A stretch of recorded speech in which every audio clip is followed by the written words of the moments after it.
urusan penyederhanaan perizinan, urusan persyaratan investasi, urusan ketenagakerjaan, urusan pengadaan lahan, urusan kemudahan berusaha, urusan dukungan riset dan inovasi, urusan administrasi pemerintahan, urusan pengenaan sanksi, urusan kemudahan pemberdayaan dan perlindungan UMKM, urusan investasi dan proyek pemerintah, serta urusan kawasan ekonomi.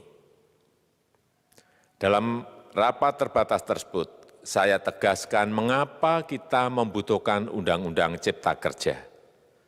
Pertama, setiap tahun ada sekitar 2,9 juta penduduk usia kerja baru, anak muda yang masuk ke pasar kerja, sehingga kebutuhan atas lapangan kerja baru sangat-sangat mendesak. Apalagi di tengah pandemi, terdapat kurang lebih 6,9 juta pengangguran dan 3,5 juta pekerja terdampak pandemi COVID-19. Dan sebanyak 87% dari total penduduk bekerja memiliki tingkat pendidikan setingkat SMA ke bawah, di mana 39% berpendidikan sekolah dasar. Sehingga perlu mendorong penciptaan lapangan kerja baru, khususnya di sektor padat karya. Jadi, Undang-Undang Cipta Kerja bertujuan untuk menyediakan lapangan kerja sebanyak-banyaknya bagi para pencari kerja serta para pengangguran.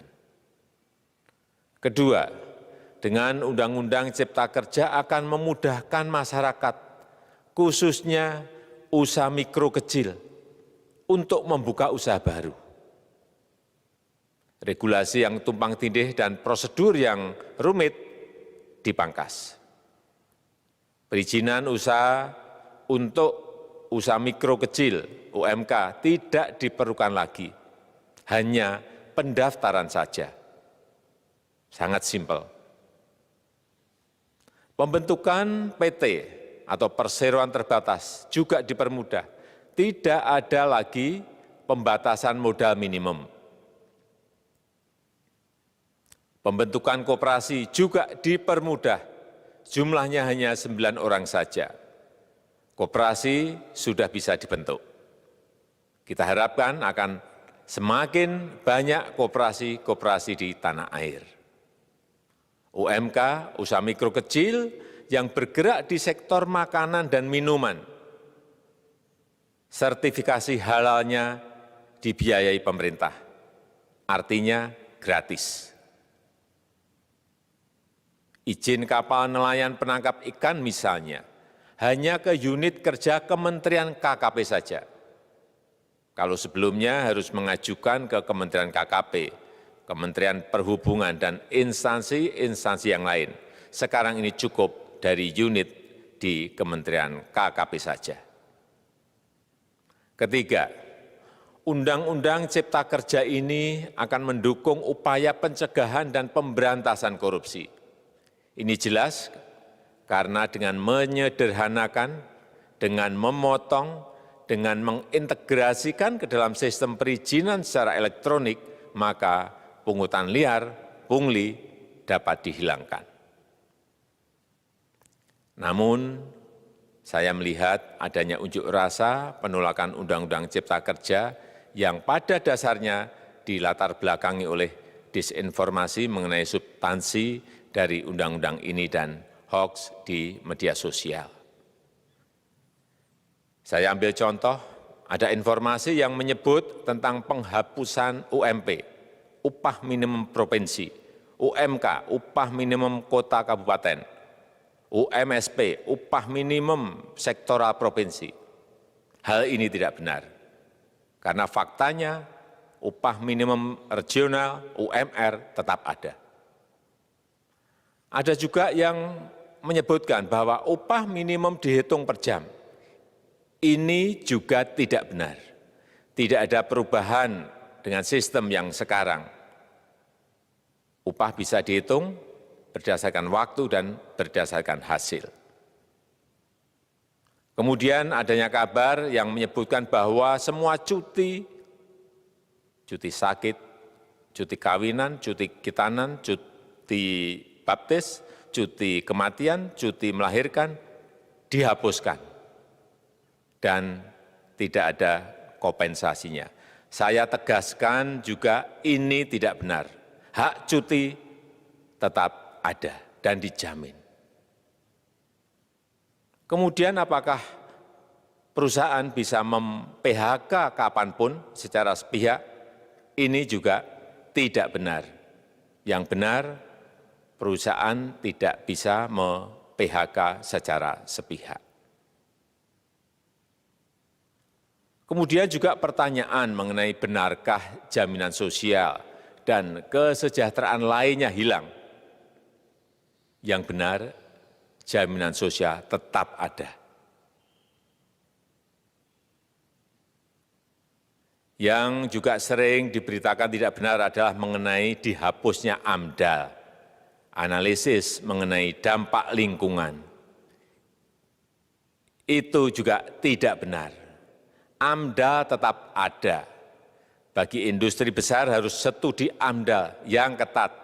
Tetapi bagi UMKM lebih ditekankan pada pendampingan dan pengawasan.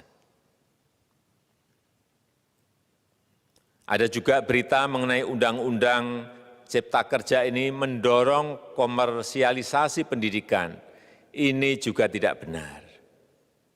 Karena yang diatur hanyalah pendidikan formal di kawasan ekonomi khusus, di KEK. Sedangkan perizinan pendidikan tidak diatur di dalam Undang-Undang Cipta Kerja ini. Apalagi perizinan untuk pendidikan di pondok pesantren. Itu tidak diatur sama sekali dalam Undang-Undang Cipta Kerja ini. Dan aturannya yang selama ini ada tetap berlaku. Kemudian diberitakan bahwa keberadaan bank tanah. Bank tanah ini diperlukan untuk menjamin kepentingan umum, kepentingan sosial, kepentingan pembangunan nasional, pemerataan ekonomi, dan konsolidasi lahan serta reforma agraria. Ini sangat penting untuk menjamin akses masyarakat terhadap kepemilikan tanah, kepemilikan lahan, dan kita selama ini tidak memiliki bank tanah. Saya tegaskan juga bahwa Undang-Undang Cipta Kerja ini tidak melakukan resentralisasi kewenangan dari pemerintah daerah ke pemerintah pusat. Tidak ada. Perizinan berusaha dan pengawasannya tetap dilakukan oleh pemerintah daerah sesuai dengan NSPK, norma, standar, prosedur, dan kriteria yang ditetapkan pemerintah pusat. Ini agar dapat tercipta standar pelayanan yang baik di seluruh daerah, dan penetapan NSPK ini dapat nanti akan diatur di dalam PP atau peraturan pemerintah. Selain itu, kewenangan perizinan untuk non-perizinan berusaha tetap ada di Pemda, sehingga tidak ada perubahan. Bahkan kita melakukan penyederhanaan, melakukan standarisasi jenis dan prosedur berusaha di daerah. Dan perizinan berusaha di daerah diberikan batas waktu. Ini yang penting di sini. Jadi ada service level of agreement. Permohonan perizinan dianggap disetujui bila batas waktu telah terlewati. Saya perlu tegaskan pula bahwa Undang-Undang Cipta Kerja ini memerlukan banyak sekali peraturan pemerintah atau PP dan peraturan presiden atau Perpres. Jadi setelah ini akan muncul PP dan Perpres yang akan kita selesaikan paling lambat 3 bulan setelah diundangkan. Kita pemerintah membuka dan mengundang masukan-masukan dari masyarakat, dan masih terbuka usulan-usulan dan masukan dari daerah-daerah. Pemerintah berkeyakinan melalui Undang-Undang Cipta Kerja ini jutaan pekerja dapat memperbaiki kehidupannya dan juga penghidupan bagi keluarga mereka. Dan kalau masih ada, jika masih ada ketidakpuasan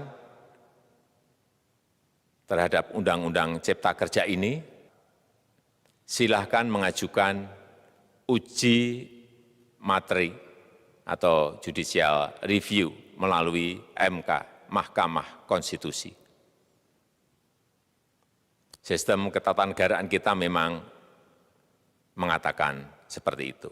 Jadi, kalau masih ada yang tidak puas dan menolak, silahkan diajukan uji materi ke MK.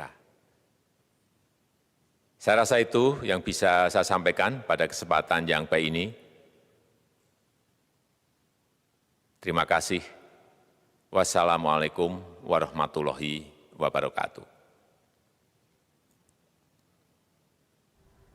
Itulah keterangan pers yang disampaikan oleh Presiden Joko Widodo mengenai rancangan Undang-Undang Cipta Kerja. Ini adalah pernyataan secara resmi yang disampaikan Presiden secara terbuka.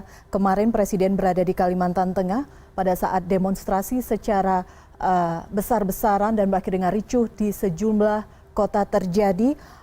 Apa saja poin yang disampaikan oleh Presiden tadi? Pemerintah meyakini bahwa rancangan Undang-Undang Cipta Kerja akan menyediakan lapangan kerja sebanyak-banyaknya dan juga memudahkan masyarakat khususnya UMKM. Ada sisi menyederhanakan syarat-syarat pembentukan regulasi. Kemudahan juga diberikan pada pembentukan perseroan terbatas, koperasi dan unit bisnis lainnya. Penyederhanaan perizinan dan juga penggunaan sarana elektronik juga dinilai bisa mencegah praktek korupsi karena akan memutus jalur pungutan liar dan juga suap. Kemudian tadi Presiden juga merespon penolakan dalam unjuk rasa buruh. Presiden menegaskan berbagai hak buruh tetap dijamin dalam rancangan Undang-Undang Cipta Kerja seperti hak cuti dan juga jaminan sosial, pengawasan AMDAL tetap ada namun dalam bentuk pendampingan bagi UMKM. Kemudian yang terakhir tadi Presiden menyampaikan bagi pihak-pihak yang tidak setuju dengan rancangan Undang-Undang Cipta Kerja, Presiden menyarankan melakukan uji materi ke Mahkamah Konstitusi melalui jalur hukum. Baik, itu dia tadi keterangan disampaikan oleh Presiden Joko Widodo merespon rancangan Undang-Undang Cipta Kerja yang hingga saat ini masih terus menuai penolakan dari masyarakat.